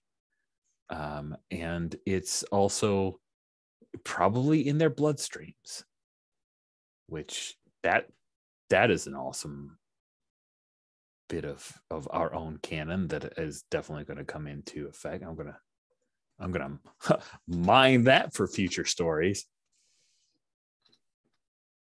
Sorry. Cool. So you started working out a little bit of a plan to try and train these exogorths to mine, these baby exogorths to mine. And you wanted to do it in Tunnel 3 because that's Braku's purview and gets him in on the action. So he's excited about it. And he gets along with you, right, Fallon? So yeah, he knows this is a thing. He knows this is a thing you'd probably be interested in. He says, listen, let's be safe. Let's make sure that any research we do is thorough and well documented and does not put anybody at risk. And he kind of nods like, see, I'm speaking your language. We're on the same page. I'm the manager, but really I'm kind of supporting you rather than bossing you around. Right. So you got a 4-tick clock of build that you need to fill in order to complete your research of baby exogorths as miners. Wow, did not see this coming. Yes. So I think that starts with a testing, like how far out we can put the sludge that they will be attracted towards it, like that they'll dig towards it, like how far out we can actually have it and they'll move towards it, and then how directly they go. So so that we know that, like, it because they might deviate for reasons that we don't understand, like differences in the rock or something like that. So we have to kind of get a sense of what their dig pattern is. But then also we don't want to feed them a lot of the sludge because that's our money maker, but we want enough to keep them moving towards it. Oh man, I guess Braku will have to authorize some of the sludge being diverted to this experiment. Yeah. He's a manager. He's a manager, but you also know if this goes horribly awry, that could be a cost overrun. So maybe we use like the sludge as the NTK sludge as bait, but we feed them like other silicate particles that, that would be their normal food. This is the enticement. Yeah, it's just a bait amounts. Yeah. Correct. It's like the food additive. Oh yeah, you get your regular crappy cat food, but we add in this little extra treats out here. Yeah. Nice. Cool. Let's get this to a roll and let's see how things develop. Because this is delightful and interesting.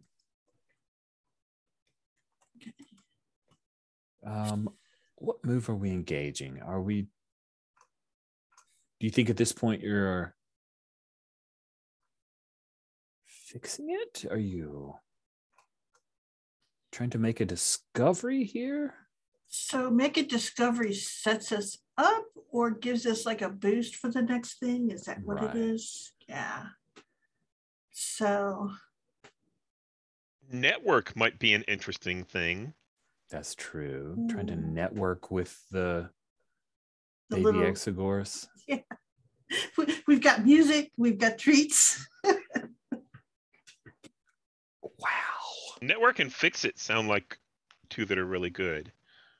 Now, the only one mechanically that adjusts the clock is Fix It, right? Right. That is one thing that I find like a little limiting about the game. It's like everything's set up to, it's all about Fix It. Fix It's the only thing that advances things. Everything else is a setup for Fix It, which has a certain logic to it, but also feels limiting in a way. It's like, oh, I've discovered this awesome thing. Yeah, but you haven't fixed it. So I would assume that like if a build it was like to build a like agreement in the organization or something, then we could use networking or we could use something else or coordinate. So if, because not everything is a physical, the kind of building that you have to do. It's not always those things. I like that. Yeah. I think. Yeah. Okay. I dig that. Yeah. I think we're maybe changing the system, but we could tell ourselves why that works.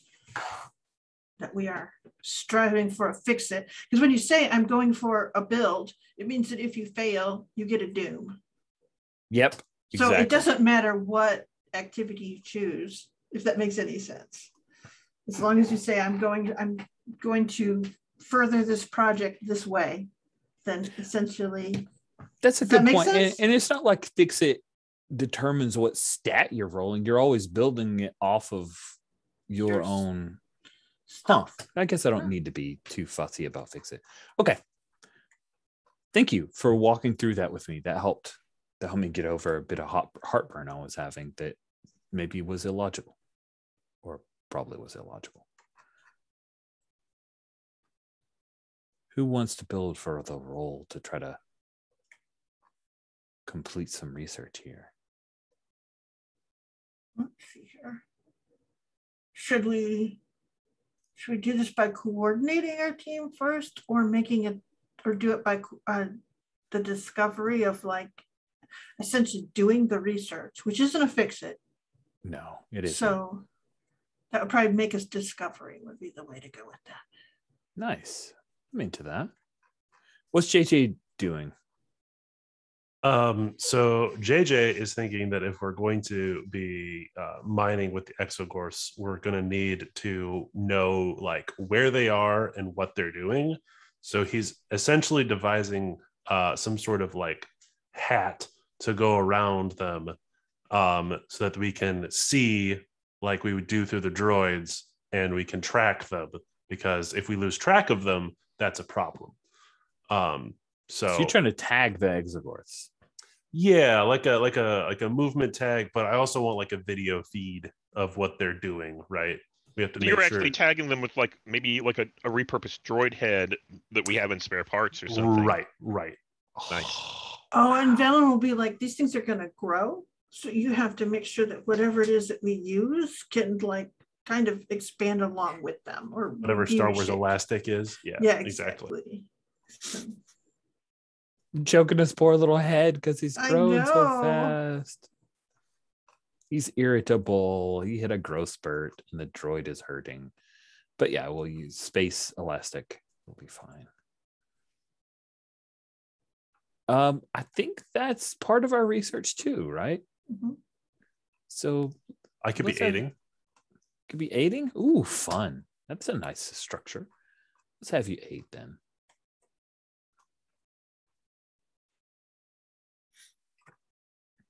When I aid, do I need to justify it with any particular trait or drive, or is it just I'm aiding?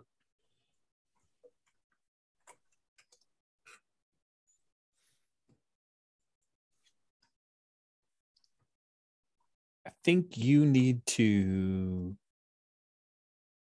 define how what skill set or what knowledge you have that is brought to bear to be helping, but that's Gotcha. easy enough. It's my bioscanner. I'm modeling it off my bioscanner. Totally makes sense. Awesome. So you are aiding. Who's leading the role? I can do that. Let me do that. Unless actually, do you want to? Since you're the rigger, do you want to do that, Phelan? If we're doing it as a fix-it, I have the advantage that I can bring it up. Okay. But I do have a -1 die for my next move, so there is that. But yeah, sure. I can see if I can rig together a set of helmets, scanners for our baby exos. And I don't think you can start off in Tunnel 3 because they're not in Tunnel 3. So you've got to go No. back to the area where you almost had the cave in. And there probably is some like warning lights that have been set up by a few of JJ's droids, or maybe JJ1 set them up. Yeah. Oh, JJ2, you know JJ1's very upset you stole this job from her. She's exhausted. She's so upset with you right now. Always by the rules that JJ1. You guys have never you've never sabotaged each other's work before, right? No, never. Okay. Has JJ2 sabotaged JJ1's work before? Never. Oh my goodness, I don't like the way you say that. That makes me feel like you have. Okay. So you head into, I think I'd said it was Tunnel 42, Shaft 42. And there's those struts that you put up, and you end up having to go past all of the work where you'd save the miners. You're heading right back to the scene of the crime, as it were. Super wet down there still. Oh, yeah, that's right. So wet because of JJ's solution. And I think as you start the roll, you see one of them, like this big around, like giant python sized little slug that kind of comes out of the water a little bit, and you hear it's sniffing the air and opens its mouth like it's tasting the air as you get closer. So what is it that you do, Valen? Probably sing a little song. Nice. Yeah. Something very much like London Bridge is falling down. Fun. Okay. So is this, let's see here. So I'm going to be very careful. Nobody dies. I'm going to use, now the exosuit, you think of it as a space, like the spacesuit? For some reason, when I read exosuit, I thought it was like sort of one of those suits that has like the exoskeleton, but I get you. Oh, like from Aliens kind of deal? Yeah. That's neat. I actually That's didn't probably think of it that way because the first time we introduced it, you were going out into vacuum, but I'm super into the idea of you being in a badass exosuit if that's what you want. it just makes sense if you're a miner that you would have something. Sounds awesome. You got a big alien stuff. Yeah. I'm into it. Yep. And let's see here.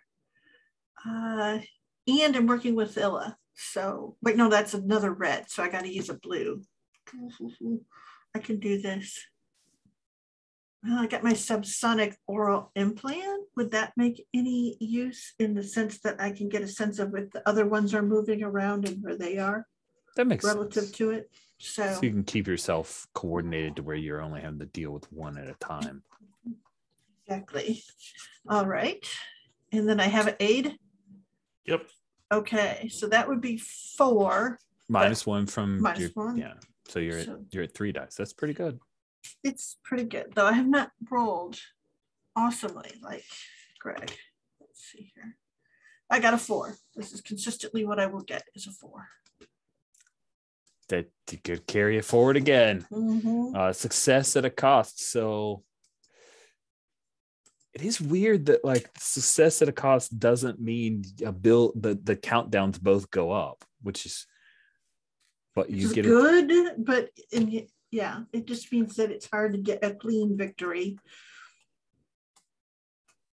Okay. Exogorth mining. Is that your first tick? Did you already mark the tick? I think you did. Right? I did not mark it. Okay. Cool. So you get this one Exogorth, you're singing a song. Is it one of the lullabies or is it something else that you imagine Valen is singing? I really think it is kind of like London Bridge, whatever little nursery rhyme is that, using the sort of lulling sound of those kids' songs just as they approach. So yeah. And let's say that she doesn't have a beautiful voice, but she sounds like kids do, in that sense of like she's not on key or anything, but she kind of pipes it a little bit, so the voice is a little bit higher and everything. So it's like, yeah, she sings it a little higher than her natural talking voice. The reason I have "You've Gotta Have Heart" from Damn Yankees stuck in my head as we imagine this particular scene of you singing to one of the baby Exogorths that moves forward through the wet, and then it pulls back and does the kind of cobra thing of, but it dances just a little bit back and forth, seems amused, entertained. What do you do now? When I reach out to it, how does it react to my hand getting closer? It turns its head and sniffs the air a little bit, but it doesn't seem to be aggressive. Doesn't seem to.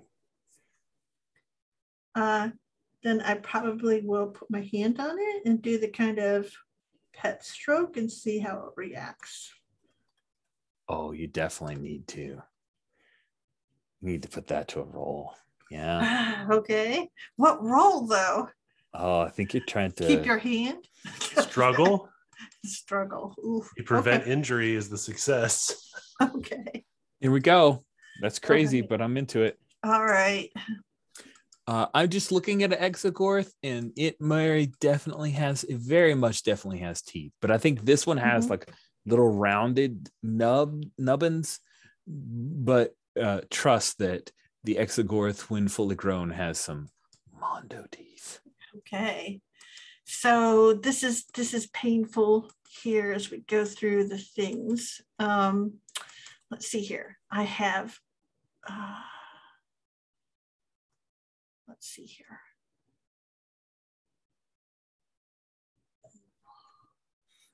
So this is not something that Ella can help me with. So I think this is me being very super careful. And I'm glad it's me that's up here doing it, because then I know it's no one else that would take unnecessary risks doing it. So nobody dies. Well, I mean, it doesn't say nobody loses a hand to a baby Exogorth. Exactly, but that's just a hand. So I can put a new one Get on. a cybernetic, yeah. Exactly. It'll make me far more marriageable, right? Anyway, let's see here. And I can still, gosh, here's the thing. Like, does it make any sounds? Does it kind of get like a kind of rumble sort of sound or whatever? That's really cool. Like the idea, like I can kind of hear its reaction with the subsonic oral implants. Illa, what kind of sounds does this Exogorth make as Valen is approaching? Hear any sounds? They're not in the audible range, but you feel a vibration, and your subsonic aural implant picks this up and translates it for you. But it's so low, it's one of those things that, you know, you could almost see the dust and the rocks float off the floor a little bit as they, you know, get that vibration from them. Interesting. So it's like these subsonic purr kind of noises. Nice. Yeah. I like that. Okay. I'm going to use Exosuit Expert because, as you're saying, it's like one of those big things, but she actually is really comfortable with it sort of expelling her out to a certain extent, where it's just kind of holding onto her sort of behind, but up front it's just her. Does that make any sense? So it's like kind of pushed her out forward, so it's just her physicality, not the suit that's between her and the worm. Oof. Dangerous. Mm-hmm. Dangerous. So that gives me 3 dice, of course, -1, so I'm rolling 2. This could be First -1. That's all you ever roll. So 2d6 for a struggle. All right, Valentzar. Okay. Very happy we got a struggle. 2 5s. 2 5s. Very 5. Yeah. So what's prevent injury or cause one, but take 1 injury. Huh. How do we want to interpret that? Because you're good. I think you take an injury, but you keep it from getting riled. Like it's an accidental thing where it closes its mouth on a few of your fingers. Mm-hmm. And how do you react when it does that gets it to realize, oh, that's bad? I think it go really still because it hasn't like bitten down. It's just that its teeth do break the skin. So I think she freezes and sort of like kind of keeps singing the song until it opens its mouth again to kind of test what's going on in the air, and removes her hand. And it's, you know, that kind of thing of like when you get your hand caught in the car door, right? The like bruises and the, you know, just like that. Because these things are just like they have an incredible amount of mass behind everything they do for some reason. They're just like super dense. Yeah. I mean, this thing is, you know what a python could do. Mm-hmm. And this thing is thicker than a python, and it's just corded muscle. It is very, very small compared to what its mama would be, but this could easily wrap around and crush a droid, much less a person. Mm-hmm. But you reach out to it, and let's go ahead and take another tick on the Exogorth mining. You built a rapport with this baby Exogorth, and a couple more Exogorths start sticking their heads out and peering at things. Illa, what, from your vantage point, what are you concerned about right now with this project? So I think that there's going to be a balance between there's a couple of different worries. One is, can we lure the infant Exogorths away from the areas where they could cause destruction in such a way that it would help us? Because it's difficult to train things like this. So that's worry number 1. And then worry number 2 is also, are existing miners and droids going to be intimidated by these things? You know, are they going to take their jobs? So we really need to angle that a little bit. to make sure that they know that everything's going to be okay for them, which of course it is. Immediately, I think my biggest concern is to try and get the exogorts to go the direction we want them to. Okay. Back towards so they're Tunnel 3, I listening to believe. you, but will they follow directions? Yeah. And I imagine that you're in your like bot jock area, and Baku. Is it Baku or Braku? It's Braku. Braku. Sorry, I screwed up. Braku's in there with you. This is good. She's doing great. And I think I'll pipe up and I'll be like, I think that what we need is a song that they only get when we put food out for them. That's a good idea. So we'll start tuning. Basically, what we'll do is we'll put a little bit of food out. We'll add the smell of the sludge, the NTK, in this tunnel, and then we'll play this one particular song. And then we'll go back to a different song that's a little bit more soothing. Whenever they're done with the food. I like it. Let's see if you can make that happen, song DJ.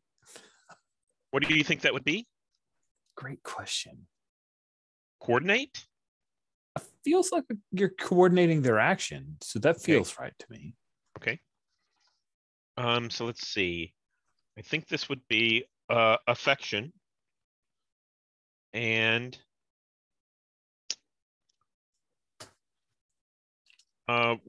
here's voices sounds good. I think that's the network connection with being able to pipe the music over.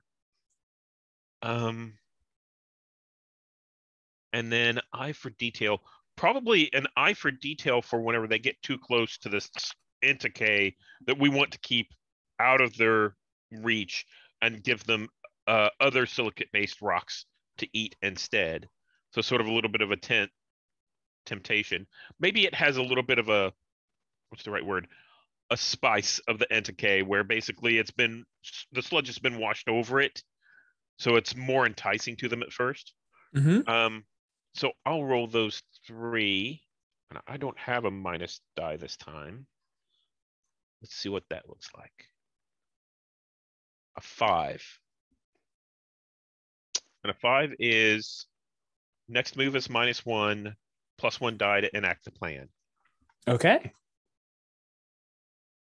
Cool. So do we want to say that the coordination is actually enacting the plan because you're coordinating the things rather than making it an indirect impact on the... Are we okay with that?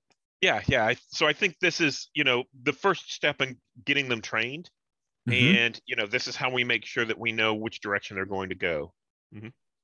And we start leading them. I think in this point, we see that they're starting to be led towards the Tunnel 3. Mm-hmm. Sweet. And I think that's where Braku will be like, okay, I'm going to go into Tunnel 3 and keep an eye on things and coordinate from there. Good work, Ella. Pat your shoulder a little bit. He takes off. Where's JJ2? Oh, that's my thing. Is I'm like, Ella, did I just hear you? Did I just hear Braku say he's going into Tunnel 3? Yes. You make sure that JJ's there with him. Okay. JJ My is sister not will there kill with me. So I think JJ2 is super excited about this new assignment and wants to keep this new assignment.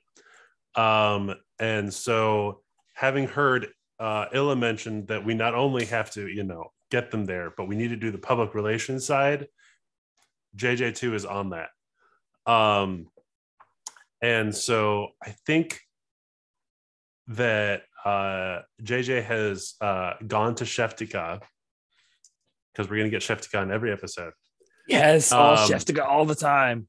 And is working with Sheftika to come up with a particular gourmet experience for Glick, to sort of butter up Glick so that Glick will get the rest of the miners on board.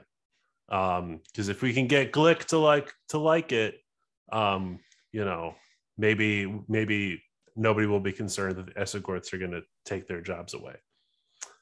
You are proposing food as bribery? Of course. What else is food? Interesting. So I think this is networking. Let's do it. Okay. So I'm using my relationship with Sheftika. I imagine we do argue about this. And definitely a side hustle. I might just go for just those two because it's almost more fun if it fails.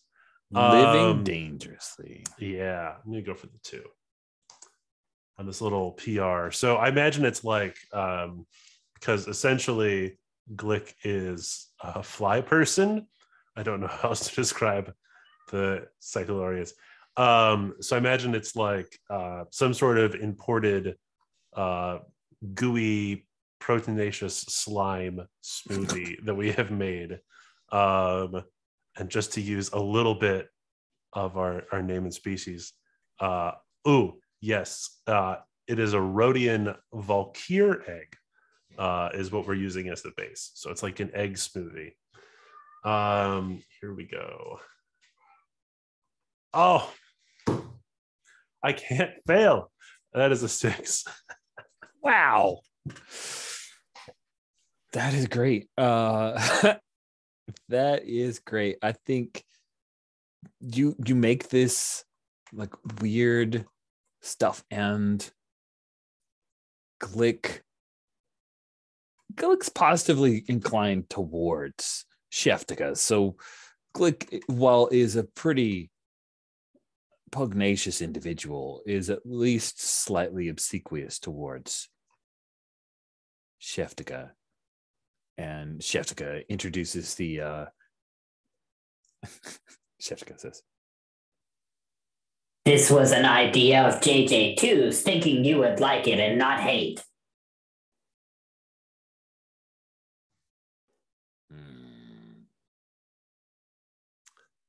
And I was just thinking, Glick, that with some of the droid miners not going to be needed quite so much with these new exogorths, that perhaps Sheftika will have the resources and time to make this for you every week.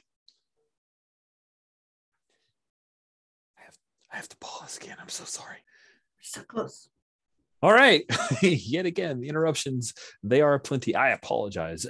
So you had just finished up with the coordination with Glick and talked him into it and said that because the droids are going to be possibly less used. Yes, networking. So my offer is accepted is what the... Yes, your offer is accepted, and Glick makes this little kind of buzzing, unpleasant, unhappy noise, but says, so the droids are losing their jobs. Good. That's how he takes it, is the droids are losing their jobs. But he accepts your offer, and the networking is complete. Therefore, there won't be immediate negative fallout, and you guys are one step closer on the Exogorth mining. I feel like we maybe should, just for time, stop there, because getting into a whole nother role might take too much time. So let's quickly go through some. Hey, there's no like advancement or XP or anything in this game, is there? That just occurred to me. I don't see any XP on a miss. I don't see any advancement. Yeah, I don't think there's any advancement at all in this game. That is. How does it work? Holdfast. Yep. Now there is a post calamity thing on page 24 of the PDF. Yes. Oh, the countdown ran out with the issue being resolved. Oh, trust has been shaken. Levels lost. Players in the trust tab and adjust the trust. I should probably have added a tick for the mad baby. So I've added a tick. But you guys never fail, so I never get to move it. Wait, we had mad babies? That was what your doom was. The mad Exogorth babies. Okay, yeah. That was me trying to put it in as few characters as possible. So yeah, there are questions. Countdown. If there are fewer than 3, each may answer 2. Okay, cool. Then what happens from that? Resolution roll. It seems we adjust our trust levels between the station trust and lives or something. Let's earmark this to begin next week's session. But thank you for that, Greg. It's something that I have missed in my readings of the rules, and we will cure for that. Cool. So let's move to stars and wishes. We'll start with wishes so we can end with stars. We've got 2 more sessions of this bad boy. So let's start off with some stars. Who has some stars to share? Oh, wishes. Let's start off with wishes. Who has some wishes to share? I like to end with stars. Okay. Wishes. Oh, I do want to be sure that we do see the wedding at some point. Yes. Absolutely. I'm thinking maybe the wedding is like once we deal with the baby exegals, the wedding is the next like big plot. So that is great. And then we have 2 sessions to deal with it. Any other wishes? It's doing a really good job of what I like in a game. So no, I'm not particularly concerned about anything else I need to call up. Okay, cool. Then Stephen or Greg, wishes? Goodness, I wish I got more sleep last night. I'm really like, bleh. I'm sorry. Then no, it's okay. I think I think a wish is, and I'm not sure this is so much it's more of a system thing. I just don't I don't quite have a hang of the moves, because it seems like fix it is the only thing that affects it, but now if we're letting all of it to do it, I'm okay with that too. The doom clocks seem either a little short, or maybe we're just rolling really well. We are rolling really well. Yeah, really well. I think that might be part of it. Bad dice, roll worse. Yeah, I just want to see a little more complication, I think. Yeah. And I'm trying to run the game as I read it. Yep. So by doing that, I feel like I'm exacerbating there's nothing that seems to be present in, if they make a success, then they just succeed. And I'm sure that there's something more to it. I just haven't seen that in this iteration of the rules. Okay, I feel you. We may tweak further as we go. Steven, did you have any wishes? The only thing I could think of was the lack of XP, that I didn't really see how that worked. But to build on what Greg said, I did find that I was trying to look through how to build a role, and how did my drives and downfall and traits and all that kind of fit together. And I found it a little bit to be more of a stretch whenever I was trying to build a move than I normally do, because of you pick 2 tags and a drive and maybe get a bonus die and all that kind of stuff. It took me out of it a little bit. And I remember thinking during the game, do I need to change my drive? Did I get to pull that in? And then later on in the game I got to pull it in.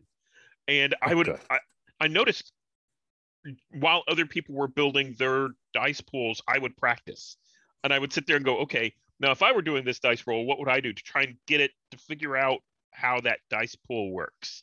So it just requires a little bit of extra for me, I think. Interesting. You're pretty fluent with systems too. I think that's an interesting reaction.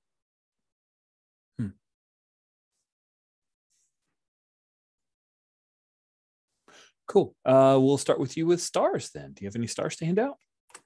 Yeah, I actually wrote down a couple. One was at the very beginning, I love JJ2 having like a little lost and found shop that I imagine it was literally like the lost and found box at the station. And JJ2 was like, I can turn this into a business. I'll start charging people for all of the things that have been found. And I'm like, that is great.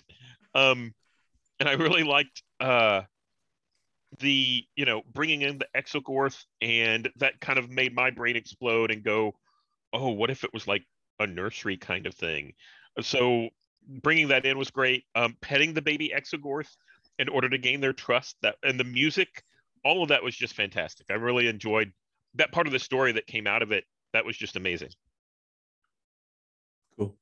Thanks, Steven. Greg. Thank you for putting up with JJ's terrible, horrible side jobs. It's fun. I'm enjoying the sort of relationships we are building. Kind of a wish for myself is that I do want to make sure I establish a relationship with Valand going forward, because I need a bond there. But yeah, I'm enjoying the little world we've created. And this is a great group of people to just constantly be adding little details to the station. So I'm enjoying all of that. Thank you. Sherry, do you have any stars? Yeah, I think I love this sort of weird, cozy problem solving, make your own problem game. It's been really fun.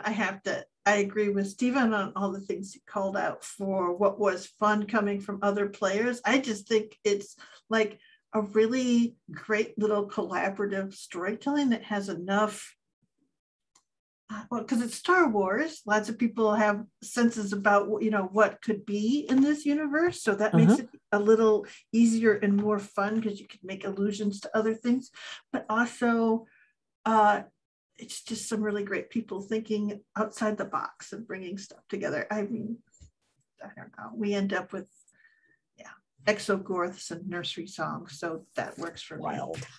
I'm glad you're enjoying it. This is a lark, a fun little lark. I'm having a good time. I really feel like the group is bringing this through. The system's very, very small. It's twee, and and that's like a star and also a wish. Like it's like all stripped down, and we're having fun with it, which is what matters in the end. But I wish there was a little bit more. Looking forward to wish for sure. Trust resolution. I've written death down as to make sure that we start with that so that we can hit it, because I'm looking forward to see how that affects the world. And I wish I could hard move a little more. But whenever you mentioned the moves a little bit and what we could potentially do to address some of that, I got some World of Dungeons vibe off of that just has a single move, and then you build moves off of that. Oh, that's true. We could. That's kind of what it felt like. Interesting. Cool. It's a good observation. I'm gonna put some thought on that. Well, thank you all so much for playing, and I apologize again for the interruptions. It's a pretty exciting day here at the Rogers Homestead, and there were interruptions. So have a good rest of your late morning or afternoon. We'll talk to you guys later.